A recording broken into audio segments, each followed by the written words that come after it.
Buenas noches, Iglesia de Dios. Mientras estábamos aquí, muchas gracias, hermana, esperando la oportunidad para pasar, escuchaba que uno de los himnos que entonaban precisamente era ese himno que lleva por título Siervos de Dios, la trompeta tocad. ¿Y por qué llamo la atención en esto? Porque ese himno nos recuerda que la venida de Cristo está más cerca de lo que creemos. Cristo muy pronto vendrá. ¿Lo creen así? Cristo pronto vendrá. Y en esta noche precisamente hemos querido compartir con ustedes un tema que hemos titulado Como en los días de Noé. Y quiero que vayan conmigo una vez más al Evangelio de Lucas, capítulo 17. Evangelio de Lucas, capítulo 17. Y vamos a leer para recordar lo que fue allí nuestra lectura bíblica. Lucas, capítulo 17, versículo 26. Mas como fue en los días de Noé, así también será en los días del Hijo del Hombre. Versículo 27. Comían, bebían, se casaban y se daban en casamiento hasta el día en que entró Noé al arca y vino el diluvio y los destruyó a todos. La Biblia enseña que la condición de la tierra para cuando el Hijo de Dios estuviera pronto a venir sería igual, similar o parecida a como fue en un entonces en los tiempos de Noé. Y dice que la gente comía. Pregunto, iglesia, ¿hay algo de malo en comer? Y dice más, la gente bebía. Pregunto, ¿hay algo de malo en beber? Pues no hay nada de malo en comer o beber si lo que usted come es comida y lo que bebe no perjudica al organismo. Pero lastimosamente el ser humano es el único ser sobre la tierra que mata y envenena a los iguales para después de eso sacarles una cura. ¿Han visto alguna vez o han escuchado decir el exceso de alcohol es perjudicial para la salud? ¿Te suena lo que ves allí? El hombre saca el alcohol y después que tú te vuelves un adicto al alcohol, después que vuelves de manera que no quieres vivir sin él, te dicen ahora que el exceso de alcohol es perjudicial para la salud. ¿Ya para qué? Si el alcohol te ha hecho daño. ¿Ya para qué si el alcohol te ha consumido? Y usted encuentra allí que es una situación que ¿qué ocurre con el alcohol?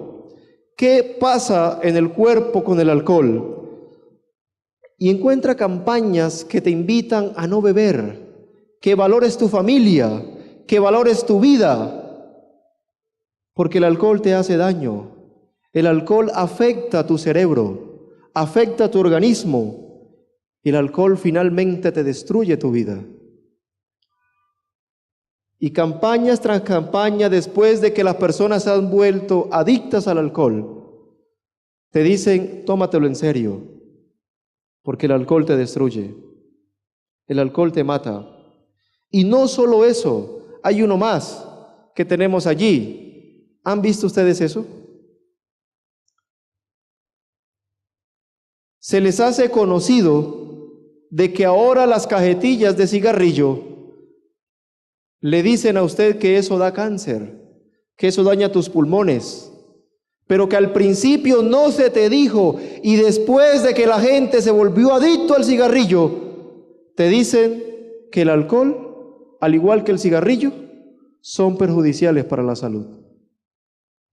¿Pero ya para qué? Cuando la enfermedad ha avanzado, cuando tu hígado se ha dañado, cuando tus pulmones están totalmente destrozados, porque el vicio del alcohol y el cigarrillo han ido acabando periódicamente con tu vida. Te han ido consumiendo por dentro, y cada cigarrillo que tú consumes te va matando. Cada trago de alcohol que tú tomas te va acabando. Y ustedes dicen, ¿por qué Él nos habla en esta noche de eso? Porque ese es el mundo en el cual usted y yo vivimos hoy. Gente allá afuera perdida por el alcohol, perdida por las drogas, y nadie les dice que está mal. O no tienen la conciencia de saber que su vida se está destruyendo cada día con un trago de alcohol y con un cigarrillo que consumen. Pero la Biblia dice de que para cuando Cristo estuviera cerca a venir, la condición del mundo en ese entonces sería similar a como fue en los tiempos de Noé. Comían, bebían, se casaban y se daban en casamiento. ¿Cuántos casados hay en esta noche? ¿Cuántos casados hay en esta noche? No lo niegue, levanta tu mano. ¿Cuántos casados hay? Pregunto, ¿hay algo de malo en casarse? Me dijo una hermana una vez, pastor, pero eso depende con quién se casa. ¿Pero habrá algo de malo en casarse? La gente bebía, comía, se casaban y se daban en casamiento, hasta el día en que entró Noé al arca y vino el diluvio y los destruyó completamente a todos. Todas estas prácticas que vivían la gente en los tiempos de Noé, quizás son prácticas comunes que usted y yo vemos hoy. ¿Es así o no?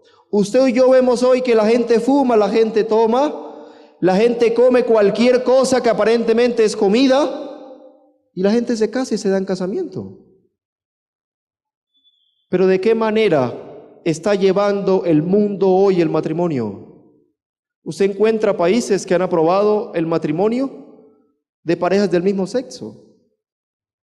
Y eso para muchos es normal. Pero eso no tiene nada de normal, porque al principio Dios creó un hombre y una mujer. Varón y hembra los creó. Pero para el mundo hoy es algo normal. ¿Y por qué llama esto la atención a nosotros? Y precisamente en Génesis allí, quiero que vayan conmigo a Génesis. Desde el inicio de la creación, al terminar Dios, dice Génesis en el capítulo 1 y en el versículo 31, que vio Dios todo cuanto había hecho. ¿Qué vio Dios? Todo cuanto había hecho. ¿Y cómo era lo que Dios había hecho? Y dice así, que todo era bueno en gran manera. Desde el animal más pequeño hasta la bestia más grande, todo Dios lo había hecho bueno en gran manera. Saben, la cultura antigua, para ellos no existía el superlativo bueno en gran manera o buenísimo. Para ellos decir que algo era bueno en gran manera o buenísimo, lo repetían 3 veces. Quiere decir que cuando Dios vio todo lo que había hecho, era bueno, bueno, ¿y qué más? Y bueno. Tú y yo hicimos parte de la creación de Dios. Y cuando Dios creó al ser humano, Dios lo hizo perfecto. Y dice Génesis allí precisamente, en el versículo 26 del capítulo 1, que Dios decidió hacer al hombre. ¿Y de qué manera lo hizo? A su imagen y semejanza. A su imagen y semejanza. El salmista en el Salmo 8 dice de esta manera, que cuando veo tus cielos, obra de tus dedos, la luna y las estrellas que tú creaste, digo, ¿qué dice el salmista? ¿Qué es el hombre para que tengas de él memoria? ¿Y el hijo del hombre para que lo visites? Lo has hecho un poco menor que los ángeles y lo has coronado de gloria y de honra. Que nadie diga que tú no sirves, porque Dios te hizo perfecto. Dile a tu compañero de lado, Dios me hizo perfecto. Dios me hizo perfecto. Que nadie diga hoy que tú no sirves porque Dios te hizo perfecto. Fuiste creado por un Dios perfecto. Y yo pregunto ahora, lo que Dios creó a semejanza de Él, parecido a Él, ¿tiene algo que ver con esto? ¿Será que lo que Dios creó sigue siendo bueno en gran manera? ¿Será que lo que Dios hizo todavía hoy conserva algo de perfección?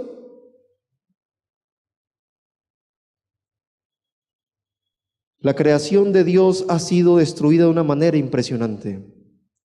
Y el ser humano se ha encargado de que eso sea así. Y lo que Dios en un momento de su vida, en un momento de su creación, definió como bueno en gran manera, lastimosamente hoy día ya no sigue siendo tan buenísimo. Cuando Dios creaba, todo era hecho. Y dijo Dios, produzca la tierra hierba verde, y produjo la tierra hierba verde.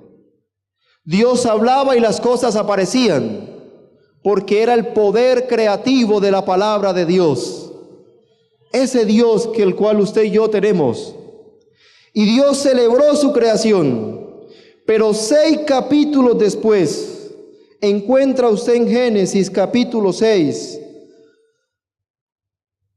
precisamente allí, en el versículo 5, de que Dios vio que la maldad de los hombres era mucha en la tierra, y todo designio del pensamiento de ellos era de continuo el mal.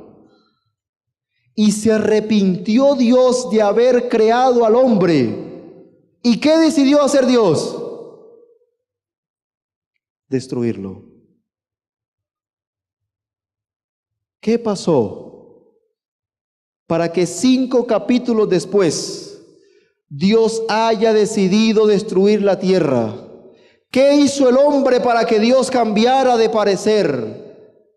¿Qué pudo haber hecho el hombre para que en el corazón de Dios haya tal arrepentimiento de habernos creado?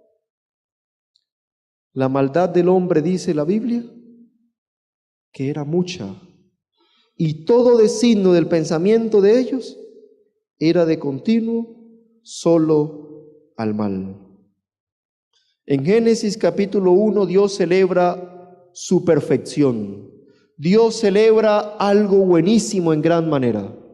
Pero 5 capítulos después encuentra usted que Dios decide cambiar de parecer. Y hace algunos años escuché la historia de un joven que había caído en una silla de rueda. Las drogas lo habían llevado a tal situación que no se podía mover por sí solo.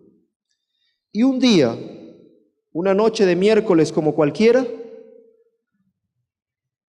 cerca a la iglesia adventista, iba saliendo la última persona que era el pastor de la iglesia. Al terminar el servicio, el pastor decidió quedarse y cerrar él mismo la iglesia. Cuando sale, se da cuenta que en la acera de la iglesia, allí al frente, hay un joven tirado en el piso. Y le dice: disculpe, señor, ¿será que usted me puede ayudar? Y el pastor le dice: ¿y tú quién eres? ¿Qué tienes? Qué pena, es que no me puedo mover. Y yo tengo una silla de rueda, pero no me puedo mover. No la tengo aquí. Y yo deseo que usted me lleve a mi casa. El pastor le dice: ¿y dónde vives tú?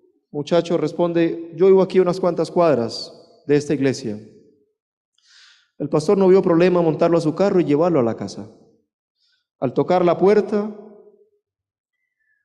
salió una chica. El pastor se presenta como pastor de la iglesia y le dice: mira, mucho gusto, traigo un joven en el carro que dice que vive aquí. ¿Un joven que vive aquí? Sí, está allí. La chica se agachó, miró por los vidrios del carro y se dio cuenta quién era el muchacho que estaba allí. Y la joven le dice al pastor: pastor, hágame un favor.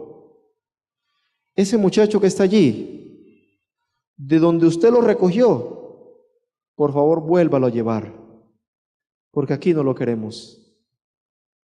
El pastor no entendía lo que estaba pasando.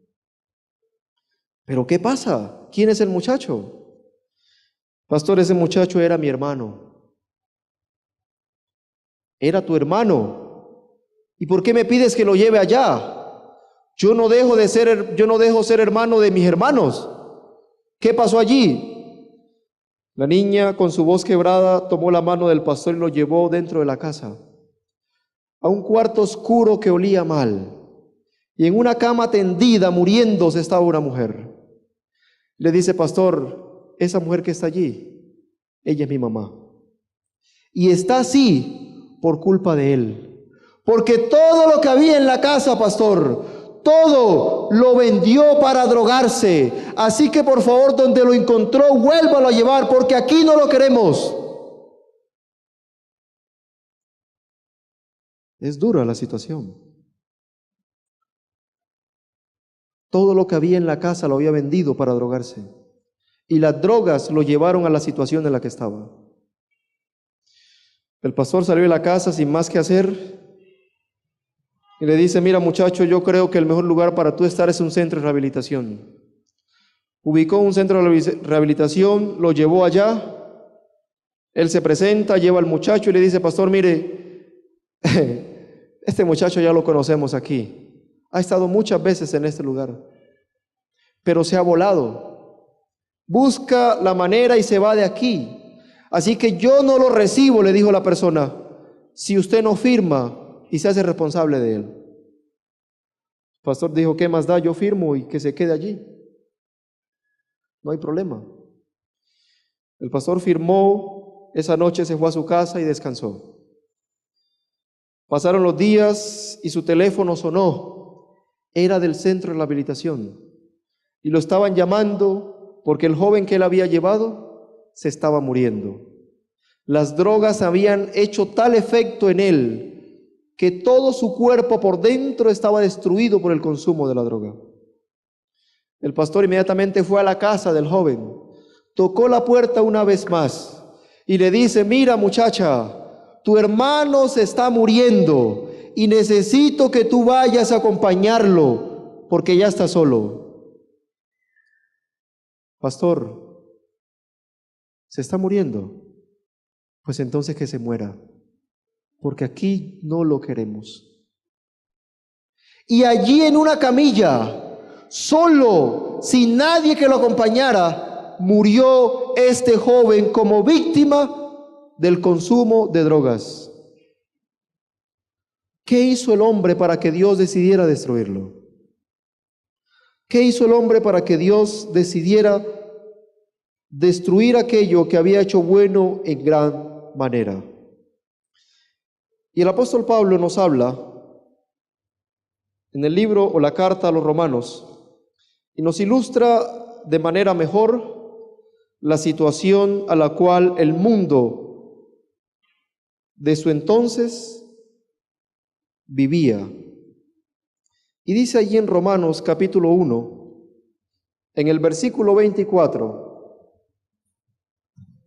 habla el apóstol Pablo diciendo: por lo cual Dios los entregó a la inmundicia en los apetitos de sus corazones, de modo que deshonraron entre sí sus propios cuerpos y cambiaron la verdad de Dios por la mentira, honrando y dando culto a las criaturas antes que ¿qué cosa? Antes que al Creador, el cual es bendito por los siglos de los siglos. Amén. Y por esta razón, dice el versículo 26, Dios los entregó a pasiones vergonzosas, pues aún las mujeres, escuche bien, cambiaron las relaciones naturales por las que van en contra de la naturaleza. Del mismo modo, también los hombres, dejando la relación natural con la mujer, se encendieron en su lascivia unos con otros, cometiendo hechos vergonzosos hombres con hombres, y recibieron en sí mismo la retribución debida de su extravío.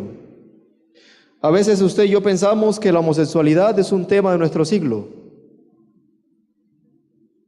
Y desde el tiempo de Noé, ya el mundo antediluviano vivía con esto. Y en medio de toda esa depravación, en medio de toda esa cosa que para Dios no estaba bien delante de sus ojos, dice que Dios no soportó más y Dios decidió destruir al hombre. Dios decidió raer de la faz de la tierra al hombre. Pregunto, ¿lo que se practicaba en el tiempo de Noé se practica hoy?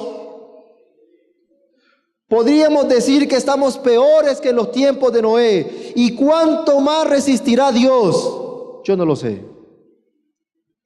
¿Cuánto más aguantará Dios el tiempo de Noé? La situación que el mundo de su entonces vive y la situación en la cual ustedes y yo estamos. El profeta Sofonías dice: cercano está el día grande de Jehová.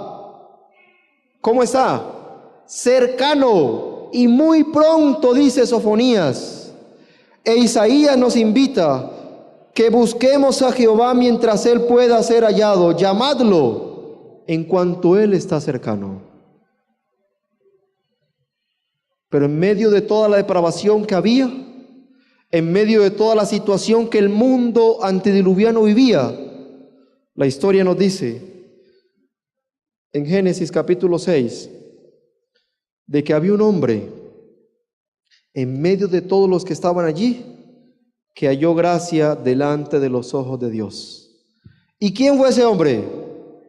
Génesis capítulo 6 nos dice que Noé halló gracia ante los ojos de Dios. En medio de toda la depravación estaba Noé, un hombre bueno, al cual Dios decidió darle la oportunidad de que se salvara. Y ustedes y yo conocemos la historia. ¿Qué sucedió con Noé? ¿Qué le dijo Dios a Noé? Y Dios le da instrucciones a Noé para que después de eso Noé construya un arca. Y dice ese mismo capítulo de Génesis en el versículo 18, que Dios estableció un pacto con Noé y le dijo: entrarás en el arca con tus hijos. ¿Con qué cosa? ¿Cuáles hijos tenía Noé? Pregunto, iglesia. ¿Cuáles hijos tenía Noé cuando Dios lo llama? Si usted lee la Biblia, claramente dice en Génesis capítulo 7, versículo 6, que Noé era de 600 años cuando vino el diluvio sobre la tierra. ¿Cuántos años? 600 años cuando vino el diluvio sobre la tierra. ¿Cuánto tiempo demoró Noé en el que Dios lo llamó al final del diluvio? ¿Cuántos años? 120 años. Y la Biblia dice en Génesis capítulo 5, en el versículo 32, que Noé tenía 500 años cuando tuvo a sus hijos. Es una fórmula matemática muy sencilla. Si usted resta 600 años, que fue el diluvio, a 500 años, ¿cuántos años le da? Solo han pasado 100 años. ¿Y los otros 20 dónde quedaron? Cuando Dios llamó a Noé, ¿cuáles hijos tenía Noé? Y a veces hablamos de que Abraham es el padre de la fe, y no echamos de menos de que cuando Noé fue llamado, y Dios le dice: entrarás tú y tus hijos y las esposas de tus hijos que aún no has tenido. Pero Noé creyó en Dios. Y Noé le creyó a Dios.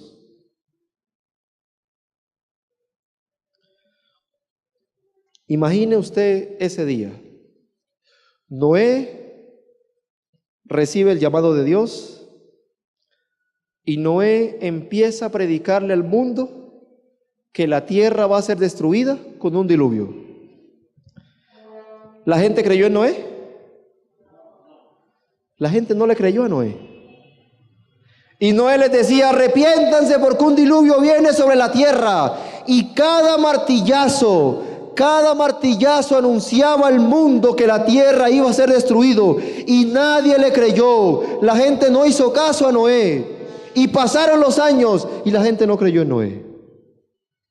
Pasaron 50 años y Noé seguía con su serrucho, Noé seguía con su martillo, cortando y clavando la madera, construyendo el arca. La gente se burló de Noé. Viejo chiflado, ¿qué te pasa? Nunca ha llovido. ¿Estás loco? ¿Qué estás fumando, Noé? Los años no vienen solo. Mira la edad que tienes y todavía tú creyendo en eso. ¿Cómo se te ocurre? Porque hasta ese tiempo nunca había caído una sola gota de agua sobre la tierra que viniera del cielo. Un rocío salía de abajo y bañaba la tierra. La gente no le creyó y se burlaban de él. Así como muchas veces a ustedes y a mí, la gente se burla de nosotros. Usted le dice, mira, arrepiéntete, ¿porque qué? Porque Cristo viene. ¿Y qué dice la gente? Desde que mi abuelo era niño, ustedes predican que Cristo viene y han pasado los años, ya yo tengo nietos y Jesús no ha venido. Y la gente se burlaba de Noé y se le reía en la cara a Noé. Pasaron 100 años y la gente no creyó en Noé. Pasaron 110 años y la gente no creyó en Noé. Pero llegó el día, llegó el momento, ese momento justo, ese justo instante en el cual Dios le dijo a Noé, Noé, ha llegado la hora de que entres al arca. Ahora sí, entrarás tú, tus hijos, las esposas de tus hijos y tu esposa.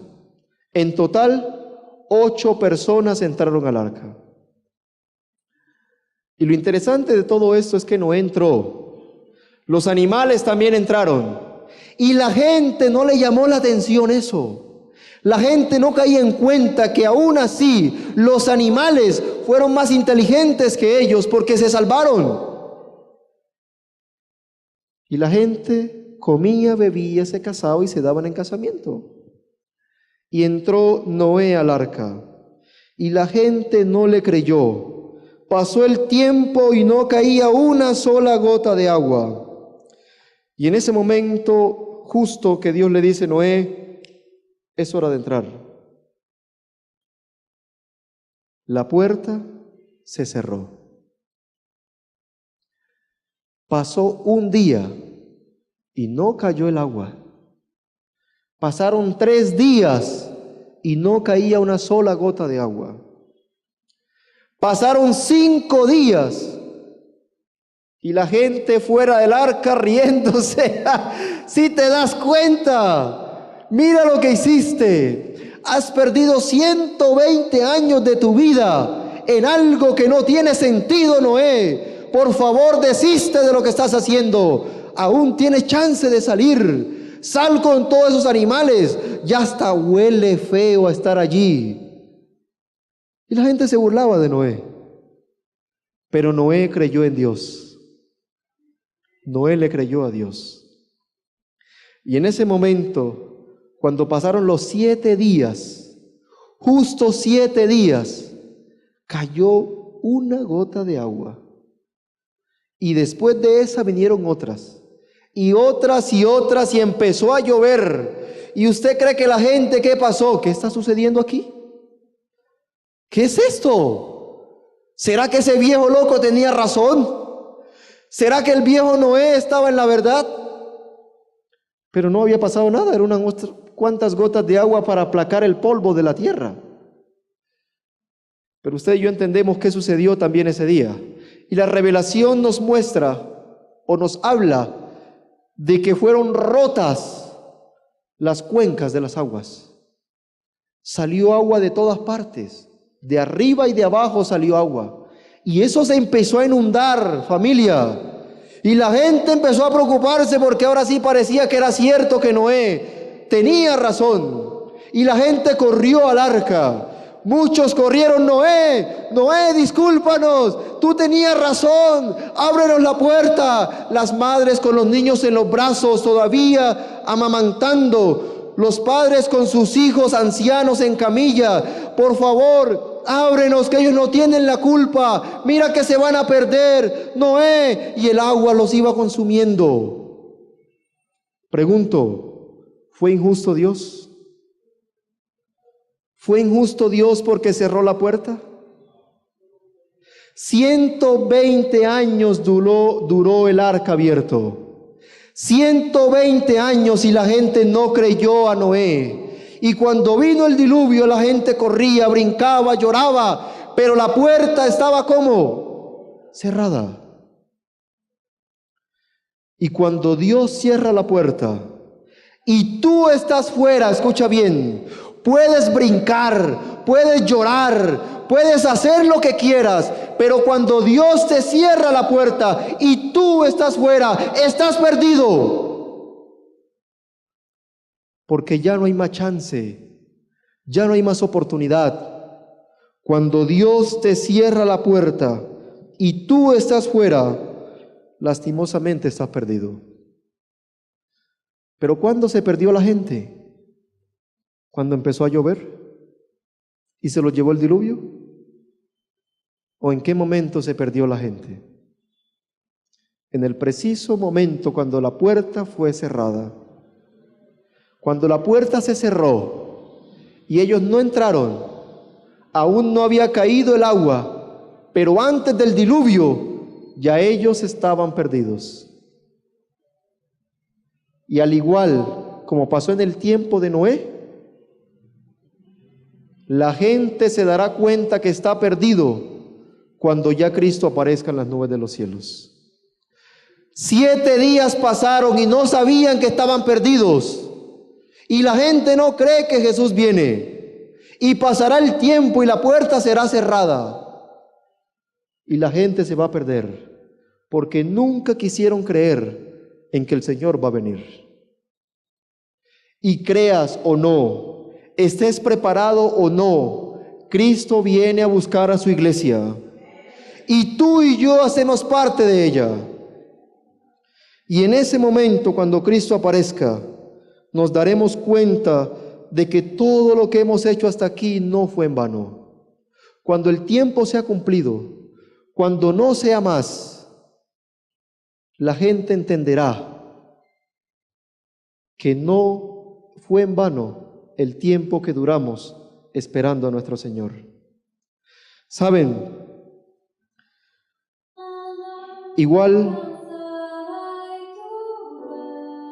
Al igual que en los tiempos de Noé, la tierra está destinada a la destrucción. Y la gente no cree. Y usted les ha predicado una y otra vez. Y la gente no entiende que la venida del Señor está cerca. Y los han invitado a la iglesia. Y usted solo mire a su alrededor. ¿Cuántas personas le caben en este templo? ¿Y cuántas personas están allí sentadas? La gente no cree. La gente no acepta eso. Y así como pasó en los tiempos de Noé, muchos se van a perder porque nunca quisieron creer. La tierra está destinada a la destrucción. Y no será una destrucción con un diluvio como fue en ese tiempo. Caerá fuego del cielo y los consumirá. Será mucho más torturante ese momento en el cual esta tierra llegue a su fin. Y en ese tiempo de Noé había un arca de madera, que Noé duró años en terminar su construcción. Por revelación entendemos que algunas personas creyeron y ayudaron a Noé en cargar una que otra madera del arca. Pero al pasar el tiempo desistieron de eso, porque les pareció que eso no era tan cierto, que eso no era de creer, que eso era una fantasía, que era un asunto que no era real, que simplemente estaba en la ilusión de Noé, que la tierra iba a ser destruida. Muchas personas hoy han llegado a nuestra iglesia y muchos de ellos han aceptado a Jesús. Y nuestro corazón rebosa de alegría cuando vemos un alma que entrega su vida al Señor. Pero qué triste, iglesia, cuando pasa el tiempo y esa persona un día salió para nunca más regresar, porque le pareció que estar aquí era simplemente una fantasía más. Era simplemente una experiencia de la vida que yo vivo para estar allí. Ya cumplí, ya estuve 1 año, 2 años en la iglesia. Fui bueno por ese tiempo. Pero eso de que Jesús viene no es real. Eso de que Cristo aparecerá en las nubes como que casi no. Y deciden marcharse de la iglesia. Y cómo duele verlos así. Cómo duele encontrarlos afuera un día, vueltos a su vida antigua, totalmente diferente de lo que Dios había hecho en ellos. Deciden abandonar las filas de esta iglesia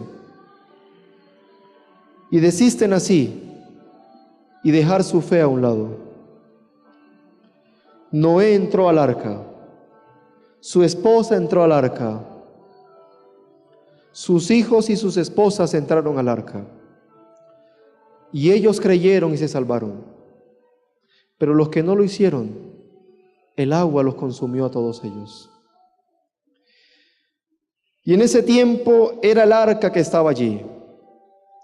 La única o el único vehículo de salvación era subir las escaleras y estar dentro seguros en el arca. Pero hoy, al igual que en ese tiempo, hay un vehículo de salvación que no es de madera, que no es de metal, pero que tiene un nombre, y su nombre es Jesús. Y quizás está hablando a alguien hoy en esta noche que ha pensado que esto con Jesús no es tan real, que en su momento ha pasado por su mente decir, voy a volver a lo que era antes. Pero yo te digo hoy en esta noche, cree en el Señor Jesucristo y serás salvo tú y tu casa. Y todos aquellos, es la pregunta que yo quiero terminar, todos aquellos que hoy decidan estar seguros en ese arca y puedan levantarse de pie, puedan ponerse de pie para decirle al Señor, Señor, yo quiero estar seguro en esa arca. Yo quiero estar seguro con Jesús, porque Jesús es nuestra arca de salvación. Diciembre llega con sus fiestas. Diciembre llega con diferentes cosas que para muchos puede ser difícil estas fiestas. Son épocas que quizás te recuerdan momentos de tu vida pasada y te ves tentado a mirar atrás, pero mantén tu mirada en Jesús, el autor y consumador de nuestra fe. Cuando pase todo esto y acabe, un galardón espera por ti. Y el cielo ha hecho preparativos para que tú y yo estemos en ese lugar. Y el arca de salvación todavía hoy está abierta. Y todavía hoy está abierta para ti y para mí y todos aquellos que decidan entrar a ella. Los brazos de Jesús, así como en la cruz, siguen abiertos esperando por ustedes y esperando por muchos que hoy decidan estar seguros bajo la sombra del Omnipotente. Hoy podemos entrar al arca y es la promesa que Jesús hace. Todo aquel que en Él cree no se perderá, sino que tendrá vida eterna. Pero cuando la puerta se cierre no volverá a abrirse jamás. No se volverá a abrir. Y es por eso que ustedes y yo, antes de tomar una decisión en este mes y lo que viene de enero, pensemos que estamos seguros solo con Jesús. Vamos a orar. Buen Dios y Padre que estás en los cielos, alabado Señor y glorificado es tu nombre desde ahora y para siempre. Te damos gracias, eterno Dios, porque en esta noche nos has hablado, porque en esta noche tu palabra ha sido expuesta y nos has recordado que así como un día llamaste a Noé para predicarle al mundo antediluviano de que el mundo iba a ser destruido, hoy has levantado tu iglesia para decirle al mundo que Cristo viene pronto y que deben estar preparados para cuando ese día llegue. Un día nosotros decidimos entrar y estar seguros en esta arca. Ayúdanos, Señor, a mantenernos firmes a ti, que podamos sostenernos en tu brazo, que nada ni nadie, ni lo porvenir, ni ángeles ni demonios, nos aparten del amor que es en Cristo Jesús, Señor nuestro. Que podamos permanecer en pie para cuando Cristo aparezca en las nubes de los cielos, podamos decirle: Señor, ese es nuestro Dios, el cual hemos esperado, y ese es el Dios que nos salvará. Da tu bendición a tu iglesia central de Medellín, a cada miembro y a cada amigo que en esta noche ha venido para escuchar tu palabra. Pero también, Señor, oramos por aquellos que no vinieron, por aquellos que se invitaron para estar en esta semana. Que tu mano de amor y tu Espíritu Santo les toque para que estén preparados, al igual que como un día Noé estuvo y pudo estar salvo bajo tu dirección. Bendiciones que te pedimos, te agradecemos solo en un nombre, en el nombre que es sobre todo nombre, en el nombre de Jesús. Amén. Amén. Tenga la bondad de sentarse.